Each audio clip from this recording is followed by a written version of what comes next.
Estamos aqui na Videolar e essas são as marcas da Videolar, o autor da obra que nós vamos ver agora. O Memorial Videolar, que fica na atual Inova. O memorial foi inaugurado em homenagem aos 30 anos da companhia, que originalmente era Videolar.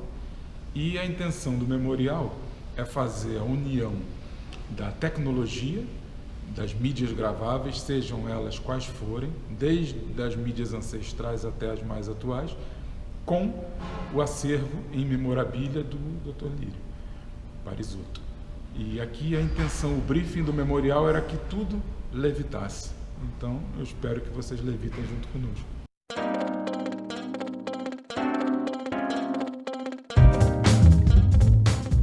Aqui nós vamos fazer um passeio cronológico, né? E nós temos aqui as escravas, chamadas escravas duplicadoras de fitas VHS. Foi assim que eu conheci o Lírio, viu, gente? Fui fazendo isso, que era duplicando fitas VHS para TV Bamerindos, que na época isso inclusive cresceu e foi para banca de revista, foi para jornal. E aqui tem um detalhe. Naquela época, 1988, no Brasil, ele era feito em duas etapas. As fitas eram compradas e eram gravadas em outro local. Qual foi o divisor de águas da Videolar? Essa foto fala muita coisa. Numa visita ao Japão, o Dr. Lírio, ele foi encontrar o lendário Akio Morita, Que era o cofundador da Sony, uma figura lendária. Percebeu que no Japão as fitas eram feitas sob medida. Se você tinha uma fita de 80 minutos, você não gravava aquela fita numa fita de T120. Por quê? 80 para 120 era uma perda, direto para o lixo, de 40 minutos de material magnético. A Videolar lançou no Brasil a fita sob medida. E nós temos um painel aqui interessante para ilustrar isso. Aqui era como era feito antes no Brasil, antes da Videolar. E aqui a gente vê o tanto que era desperdiçado. Isso é fita magnética. E depois da Videolar, Essa é a parte desperdiçada de um filme tipo E.T. from Home. Depois da Videolar, essas fitinhas que vocês estão vendo, isso é uma fita cassete. Depois da Videolar, 80 minutos gravados sem desperdício. Desperdício zero, então começou como a ideia principal da Videolar. Da Videolar. Esse foi o nicho, esse foi o diferencial. E o início dessa saga, né? Que começou em 88. Agora tem um detalhe muito interessante, que é o propósito desse memorial. Nos nichos claros, a gente tem a história da companhia. E nos nichos inferiores, a gente tem a história da memorabilia e da música. Então, o que a gente fez para contextualizar isso tudo? A história tecnológica do vídeo e a história tecnológica do áudio. Então, aqui começa o nosso túnel. Hoje em dia, o que você tem um Spotify, você tem um YouTube. Na época, não era nada assim. Então, o vídeo nos libertou dos cinemas e da programação congelada da televisão para o home entertainment. Que aqui a gente já está na mídia ótica, que já foi mais uma reinvenção da companhia. Primeiro a companhia teve na mídia magnética, depois na mídia ótica, né? E quando a gente fala de mídia ótica, CD, DVD, Blu-ray, mídia magnética, VHS, audiocassete, que é uma fita de áudio, isso já foi muito importante na vida de cada um, e disquetes. Se alguém não sabe o que é disquete, era usado para armazenar dados. E antes dessa história toda, existiam os vinis, gloriosos vinis. Gloriosos que estão inclusive voltando, porque a paixão é tamanha. Aqui a gente mistura dinamicamente objetos muito ancestrais. Isso aqui é uma pianola. Do lado da pianola você tem um toca-disco que é o mesmo que aparece na Laranja Mecânica, como tem a foto aqui, verdade. o Anthony Burgess.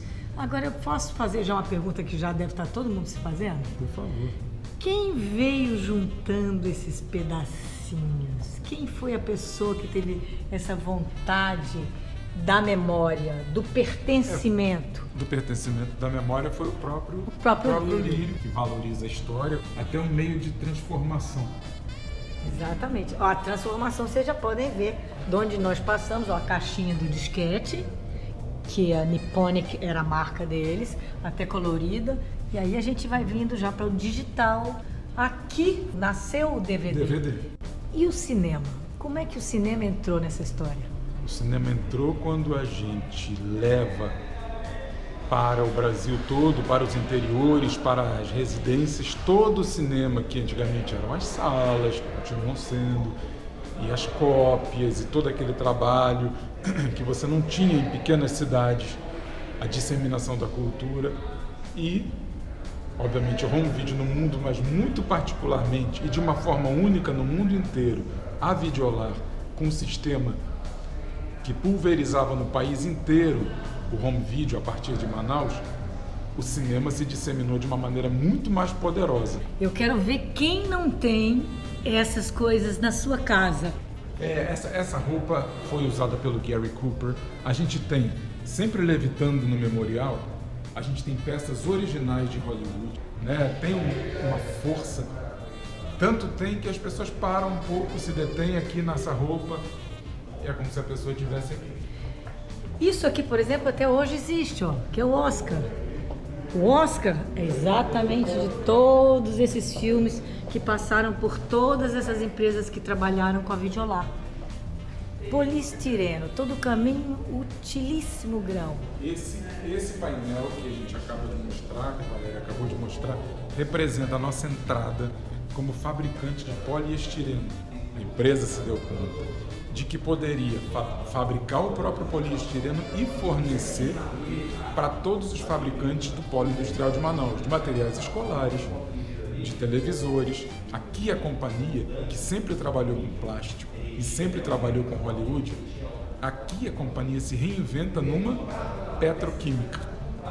Isso é coisa de cinema.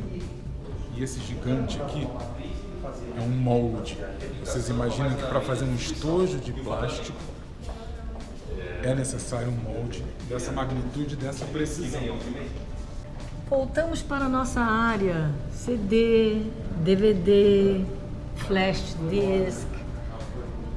E a Videolar, 1.500.000 mídias virgens produzidas por dia.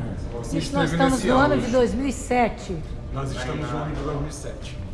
Estamos no ano de 2007. Por mais que isso seja antigo, ó, isso são peças, prêmios, mas nós já estamos chegando no mouse. E eu queria fazer uma pausa no mouse para mostrar uma curiosidade interessantíssima também. Esse roupão é de ninguém menos de que Marlon Brando. Está aqui a foto que não me deixa mentir. Tá? The Score. Gente, que poder! Queria mostrar uma outra peça que é muito motivo de orgulho. Esse é o roupão do retrato de Dorian Gray. Gente! Importantíssimo o retrato de Dorian Gray. Tudo original. Porque, na verdade, eu vou dizer para vocês, quem não entendeu ainda, o retrato de Dorian Gray foi o primeiro selfie do mundo. Com essa escultura a gente vai dar um novo passo. Novo passo. Para quem se perdeu, eu vou situar. Sempre lidamos com plásticos. Filmes plásticos de polipropileno. Está nos biscoitos, nos papéis filme, está nos capinhas de picolé, está em toda a indústria de alimentos. De Hollywood para a indústria de alimentos. É uma saga de cinema. É uma saga de cinema. É uma saga. Considerando que você come pipoca dentro do cinema, inclusive. Aí, né? você também toma Coca-Cola quando você vê filme. Justamente. Até hoje. Essas tampas plásticas, nós temos quase 300 milhões de tampas mês fabricadas também na nossa unidade 1 em Manaus. Tudo no Polo Industrial de Manaus, formando mão de obra na Amazônia, aprendendo na Amazônia. E assim como no home video da Amazônia para o Brasil. Isso aqui é interessante. Levita o roupão, levita o aço e inova. Que é a nossa sempre, marca. Sempre inovando. A cadeia petroquímica é onde nós estamos nesse momento com a Inova, né? Vocês entraram em tintas também? Na verdade, o nosso monômero de estireno, que é um produto petroquímico, ele está na base das tintas, na base do asfalto, na base dos pneus e na base de todas as resinas que nós fazemos. Nós estamos em plena duplicação da nossa planta de monômero de estireno em Triunfo, Rio Grande do Sul, ao dobro da capacidade, investindo no Rio Grande do Sul, investindo no Brasil. Com toda essa história que nós passamos, a união entre a Videolar e a Inova, sempre. A Videolar, o lírio, o tempo passando e a história acontecendo. Então nós não podemos esquecer a missão, a visão, os valores que nós temos nessa grande empresa que se chama Inova Videolar.